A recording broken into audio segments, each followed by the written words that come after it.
Olá, turma, vamos à nossa aula da semana, né? E nós vamos concluir esse capítulo, né, que começamos na semana passada, esse capítulo dedicado a estudar a Europa, né, do século XXI. A gente estudou um pouquinho sobre sociedade, economia e política na Europa, e a regionalização, na verdade, né? A gente conheceu as principais regiões da Europa e começamos já a discutir a diversidade cultural nesse continente. Estudamos sobre os latinos, os germânicos, os eslavos, e agora vamos estudar os outros povos dessa região. E acompanhe, por favor, a partir da página 31 do seu módulo. O primeiro povo, né, que nós vamos estudar são os bascos, tá? Os bascos, eles habitam a região que se estende entre os territórios do norte da Espanha e sudoeste da França. A língua é chamada de Euskara, né, que é o idioma tradicional dos bascos, e não tem qualquer parentesco com outras línguas faladas na Europa. Muito difícil, né? Imagina para esse povo se comunicar.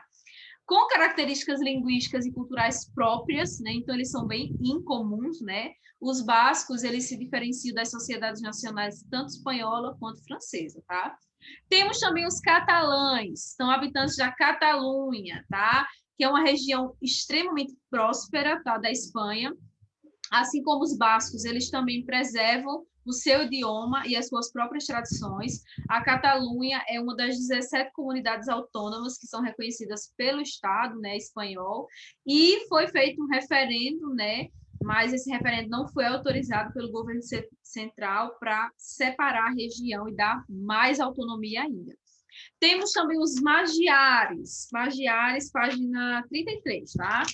Os magiares, eles são uma etnia com cerca de 10 milhões de pessoas, tá?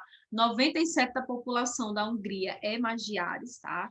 A etnia magiar, ela descende de tribos que são originárias dos Montes Urais, na Rússia, e é um grupo linguístico que inclui idiomas, né, de populações tanto da Finlândia, a Hungria, quanto da região da Sibéria Ocidental.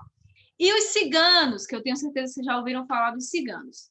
Eles têm uma origem remota e incerta, né? Então não se sabe de fato quando eles se originaram. Tem tradições nômades, eles não ficam muito tempo no local, sempre migram. Os ciganos, eles estão presentes na Europa desde o século XIV, tá? Atualmente, a população cigana mundial é entre 2 e 5 milhões de pessoas, e a maioria habita nos países da Ásia ou da Europa Central, tá? Os lapões ou sami. Lapões ou sami, para a gente encerrar essa parte sobre esses grupos, tá? Os lapões, gente, eles são uma etnia nativa bastante antiga, tá? São considerados o último povo indígena do continente europeu.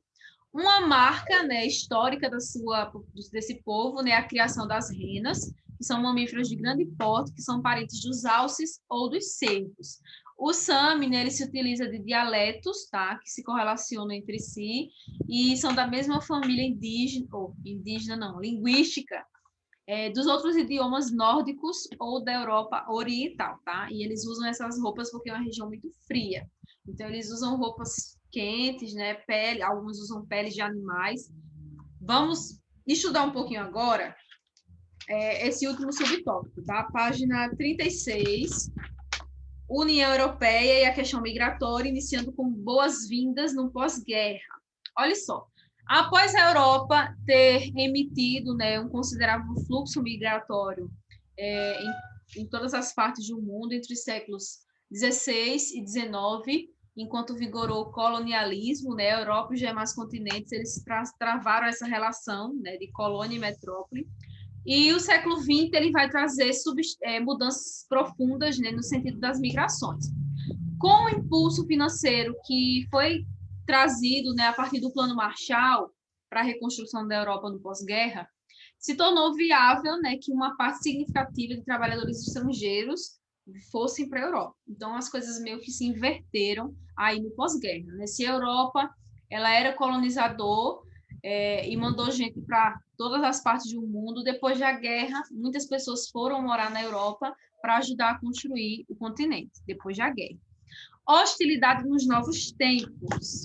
Olha só, nos anos posteriores à Segunda Guerra Mundial, os países europeus, né, e o mundo inteiro, eles cresceram num ritmo forte e acelerado, geraram vários empregos e demandas de mão de obra foram surgindo. Nesse contexto, né, os imigrantes, a imagem que os imigrantes tinham mudou para alguns setores conservadores, tá?